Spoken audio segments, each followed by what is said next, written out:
जय श्री महाकाल. नमस्कार मंडळी. तर पुन्हा एकदा स्वागत आहे तुमचं माझ्या ब्लॉगमध्ये. तर मंडळी मस्तपैकी सकाळ झालेली आहे आणि मी आंघोळ वगैरे करून कॉफी एन्जॉय करत आहे. रात्री खूप पाऊस पडला तर खूप छान वाटत आहे मला. तेच तुमच्यासोबत शेअर करावं असं वाटलं.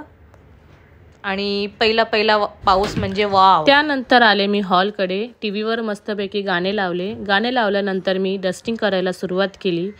सोफ्याचे कव्हर वगैरे व्यवस्थित लावले आणि बाहेरच्या दृश्यापासून तर नजर हटतच नव्हती. त्यानंतर आले मी किचनकडे आल्यानंतर मी कॉफीचे जे भांडे आहे ते धुण्यासाठी टाकले आणि मशीनमध्ये कपडे पण लावले आणि बाजूलाच मी बाथरूममध्ये ब्रश वगैरे फैलावून ठेवले होते ते व्यवस्थित केले. त्यानंतर जो कुकर भिजवून ठेवलेला होता मी तो घसला आणि किचन स्वच्छ करून घेतलं. रात्रीच किचन स्वच्छ केलं होतं, पण मला सकाळी उठून स्वयंपाक करण्या अगोदर किचन परत मी स्वच्छ करते. आणि इथे मी डाळ लावून घेत आहे कुकरमध्ये. आणि आज मी करणार आहे बोंबीलची चटणी. तर बोंबील पाण्यामध्ये स्वच्छ धुवून घेतले आणि ते बोंबील मस्तपैकी आज मी चटणी बनवणार आहे बोंबीलची. आणि मला तडका देण्यासाठी माझ्याजवळ कढीपत्ता नव्हता, म्हणून मी गॅलरीतून मस्तपैकी फ्रेश कढीपत्ता तोडला आणि डाळीला तडका दिला. आज माझे हस्बंड घरीच येणार आहे जेवायला. आज ते डबा घेऊन गेले नाही, म्हणून ते घरीच येणार आहे.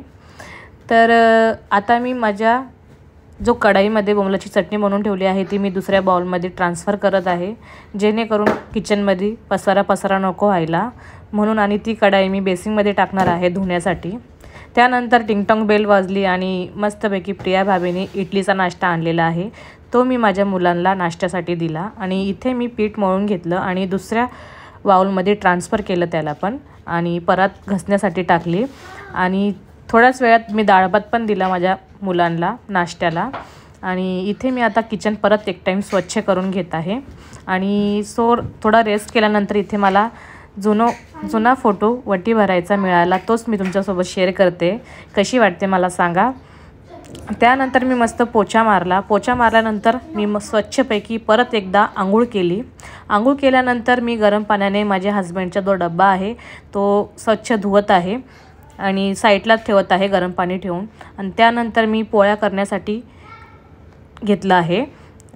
माझ्या हस्बंडला फोन केलता मी का कुठं आहे म्हणून. ते बोलत आहे मी 10-15 मिनटात येत आहे, म्हणून मी गरम पोळ्या टाकून घेत आहे त्यांना.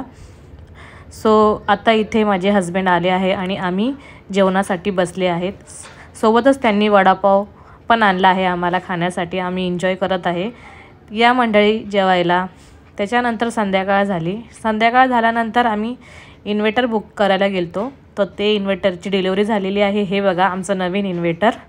सध्या पाऊस पडत आहे म्हणून लाईट खूप ये जा करत आहे, त्यामुळे आम्ही हा इन्व्हर्टर घेतला.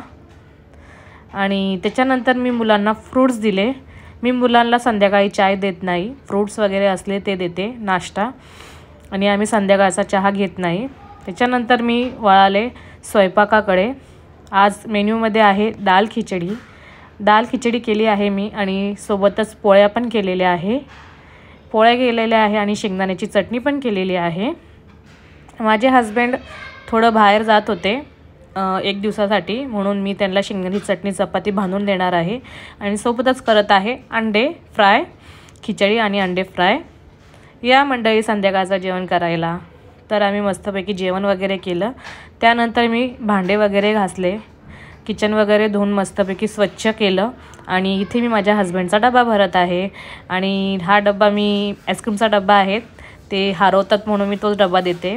व्हिडिओ आवडला असेल तर नक्की लाईक करा, शेअर करा, कमेंट करा.